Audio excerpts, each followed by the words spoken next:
Collagen production കുറയും. പനി, ജലദോഷം, തുമ്മൽ അങ്ങനത്തെ പല പ്രശ്നങ്ങളൊക്കെ ചില പ്രശ്നങ്ങളുണ്ട്. അതെന്താ ബാലൻസ് ചെയ്ത് വരുന്ന വിറ്റാമിൻ സി സേവ് ചെയ്ത് വിറ്റാമിൻ സി അടങ്ങിയിട്ടുള്ള ഭക്ഷണങ്ങൾ ഡെയിലി ബേസിസിൽ കഴിക്കണം എന്ന് പറയുന്നതിന്റെ ആവശ്യം എന്താണെന്ന് നിങ്ങൾക്ക് അറിയാം. Guys, welcome back to our channel. ഇന്ന് നമ്മളിവിടെ സംസാരിക്കാൻ വേണ്ടിയിട്ട് പോകുന്നത് വിറ്റമിൻ സിയെ കുറിച്ചിട്ടാണ് കേട്ടോ.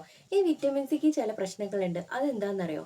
നമ്മുടെ വിറ്റമിൻ സിക്ക് നമ്മുടെ ശരീരത്തിൽ സ്വയം ഉൽപ്പാദിപ്പിക്കാനുള്ള കഴിവ്, ഉൽപ്പാദിപ്പിച്ചത് ആവശ്യം കഴിഞ്ഞതിന് ശേഷം സേവ് ചെയ്ത് വെക്കാനുള്ള കഴിവില്ല എന്നാ പറയുന്നത്. അപ്പൊ അതെന്താ, നമുക്കൊന്ന് വേഗം നോക്കിയാലോ. നമ്മൾ കഴിക്കുന്ന ഭക്ഷണത്തിൽ നിന്നാണ് നമുക്ക് ആവശ്യത്തിനുള്ള വിറ്റാമിൻ കിട്ടുന്നത്.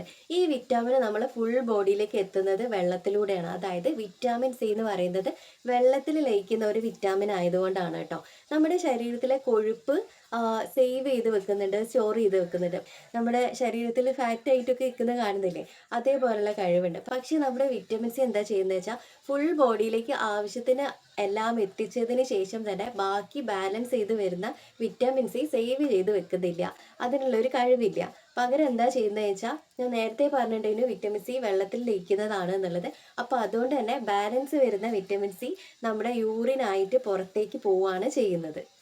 ഇനി നമുക്ക് വൈറ്റമിൻ സിയുടെ ആവശ്യകത എന്താണെന്ന് നോക്കിയാലോ. വൈറ്റമിൻ സി നമ്മുടെ ശരീരത്തിലെ രോഗപ്രതിരോധ ശേഷിക്ക് അത്യാവശ്യമാണ്. നമുക്ക് ഇമ്മ്യൂണിറ്റി കിട്ടണമെന്നുണ്ടെങ്കിൽ വൈറ്റമിൻ സി ആവശ്യമാണ്. പിന്നെ അത് മാത്രമല്ല, നമ്മുടെ ശരീരത്തിൽ ഈ വൈറ്റ് ബ്ലഡ് സെൽസ് ഇല്ലേ, അതിൻ്റെയൊക്കെ ഉൽപ്പാദനം കൂടാൻ വേണ്ടിയിട്ടും വിറ്റമിൻ സി ആവശ്യമാണ്. പിന്നെ അതേപോലെ തന്നെ നമുക്ക് വരുന്ന കോമൺ ആയിട്ടുള്ള അസുഖങ്ങളിലെ ഇപ്പോൾ ഇൻഫെക്ഷൻസ് ഒക്കെ ഉണ്ടാവുമല്ലോ. നമുക്കിപ്പോൾ എന്തെങ്കിലും പനി, ജലദോഷം, തുമ്മൽ അങ്ങനത്തെ പല പ്രശ്നങ്ങളൊക്കെ ഉണ്ടാവുമല്ലോ, കോമൺ ആയിട്ട് കാണുന്ന ഈ സംഭവങ്ങളൊക്കെ വരുന്നത് കുറച്ചുകൂടി ഒന്ന് തടയാൻ വേണ്ടിയിട്ട് നമുക്ക് വൈറ്റമിൻ സി നമ്മളെ ഹെൽപ്പ് ചെയ്യുന്നുണ്ട്. അപ്പോൾ വൈറ്റമിൻ സി എന്ന് പറയുന്നത് നമുക്ക് ഇമ്മ്യൂണിറ്റി കൂട്ടാൻ വേണ്ടിയിട്ട് നമ്മളെ ഹെൽപ്പ് ചെയ്യുന്ന ഒരു കാര്യമാണ്. ഇനി നമുക്ക് കൊളാജൻ പ്രൊഡക്ഷൻ എങ്ങനെ ഉണ്ടാകുന്നത് നോക്കിയാലോ. യെസ് ഗൈസ്, അപ്പോൾ നമുക്ക് നമ്മുടെ സ്കിന്നിൻ്റെ ഗ്ലോയ്ക്ക് വേണ്ടിയിട്ടും അതേപോലെ ഹെൽത്തി ആയിട്ട് ഇരിക്കാനും നമ്മുടെ സ്കിന്ന് സാഗി ആയി പോകാതിരിക്കാൻ വേണ്ടിയിട്ടും എന്തെങ്കിലും മുറിവ് ഉണ്ടായിട്ടുണ്ടെങ്കിൽ അത് ഉണങ്ങാനും നമ്മുടെ പല്ലിൻ്റെയും എല്ലിൻ്റെയും ഒക്കെ ഉറപ്പിന് വേണ്ടിയിട്ട് നമുക്ക് എന്ത് വേണം? യെസ്, നമുക്ക് വൈറ്റമിൻ സി വേണം. അത് മാത്രമല്ല, നമ്മുടെ ശരീരത്തിൽ വൈറ്റമിൻ സി ഇല്ലെങ്കിൽ നമ്മുടെ കൊളാജൻ പ്രൊഡക്ഷൻ കുറയും.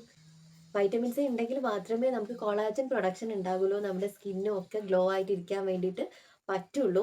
അപ്പോൾ നമുക്ക് അയൺ അബ്സോർപ്ഷൻ എന്താന്ന് നോക്കിയാലോ. യെസ് ഗൈസ്, അപ്പോൾ നമ്മൾ കഴിക്കുന്ന ഭക്ഷണത്തിലൂടെയാണ് നമുക്ക് അയൺ കിട്ടുന്നത്. അതിപ്പോൾ ലീഫ്ലി അല്ലെങ്കിൽ വെജിറ്റബിൾസോ അങ്ങനെ എന്തോ ആയിക്കോട്ടെ, അതിൽ നിന്ന് നമുക്ക് അയൺ കിട്ടുന്നുണ്ട്.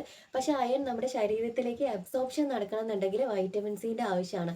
വൈറ്റമിൻ സി ഉണ്ടെങ്കിൽ മാത്രമേ ഈ ഇരുമ്പ് നമ്മുടെ ശരീരത്തിലേക്ക് ആവശ്യത്തിന് എത്തുള്ളൂ. പല ആളുകളും പറയുന്നത് കേട്ടില്ലേ, ഭയങ്കര ക്ഷീണമാണ്, അനീമിക്കടെ ഇരിക്കുക, വിളർച്ചയായിട്ട് ഇരിക്കുന്നുണ്ട് എന്നൊക്കെ. അതിൻ്റെ കാരണം ഇതാണ് കേട്ടോ, നമ്മുടെ വൈറ്റമിൻ സിൻ്റെ ഡെഫിഷ്യൻസി കാരണമാണ് ഈ സംഭവങ്ങളൊന്നും നമ്മുടെ ശരീരത്തിലേക്ക് കറക്റ്റായിട്ട് എത്താത്തത്. അപ്പോൾ അതൊന്ന് പ്രത്യേകം ശ്രദ്ധിക്കണേ. വൈറ്റമിൻ സി നല്ല സ്ട്രോങ് ആയിട്ടുള്ള ആൻറ്റി ഓക്സിഡൻ്റ് ആണെന്ന് പറയാനുള്ള കാരണം എന്താണെന്ന് നോക്കിയാലോ.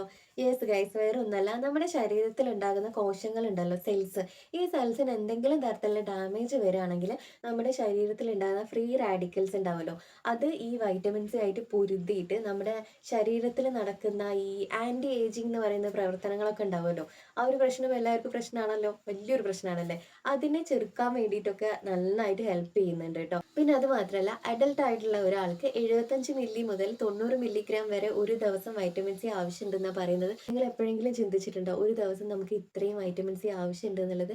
യെസ്, അഡൽട്ട് ആയിട്ടുള്ള ഒരാൾക്ക് ഇത്രയും വൈറ്റമിൻ സി ഒരു ദിവസം വേണം. അപ്പോൾ ഇന്നത്തെ വീഡിയോ ഇത്രയേ ഉള്ളൂ. ഇന്നത്തെ വീഡിയോ നിങ്ങൾക്ക് കുറച്ചെങ്കിലും യൂസ്ഫുൾ ആയിട്ടുണ്ടെന്ന് വിചാരിക്കുകയാണ്. വീഡിയോ ഇഷ്ടമായിട്ടുണ്ടെങ്കിൽ തീർച്ചയായിട്ടും നമ്മുടെ ചാനലും സപ്പോർട്ട് ചെയ്യുക. ഇനി എന്തെങ്കിലും വീഡിയോസ് വേണമെന്നുണ്ടെങ്കിൽ ജസ്റ്റ് താഴെ കമൻറ്റ് ചെയ്തിട്ടുണ്ടെങ്കിൽ നമ്മൾ അതിനനുസരിച്ച് വീഡിയോ ചെയ്യാണ്. ഗൈസ്, ഞാനിങ്ങനെ വിചാരിക്കുകയാണ്, ലോങ് വീഡിയോ ഒഴിവാക്കിയിട്ട് ഷോർട്ട് വീഡിയോയിലേക്ക് മാത്രം ഒതുങ്ങിയാലോ എന്നുള്ളൊരു ധാരണയുടെ പുറത്തിങ്ങനെ നിൽക്കുന്ന ഒരാളാണ് കേട്ടോ ഞാൻ. അപ്പോൾ എന്തായാലും ഇന്നത്തെ വീഡിയോ ഇത്രയേ ഉള്ളൂ. അപ്പോൾ നമുക്ക് വീണ്ടും വേറെ എന്തെങ്കിലും വീഡിയോ ആയിട്ട് കാണാം. ടാറ്റാ.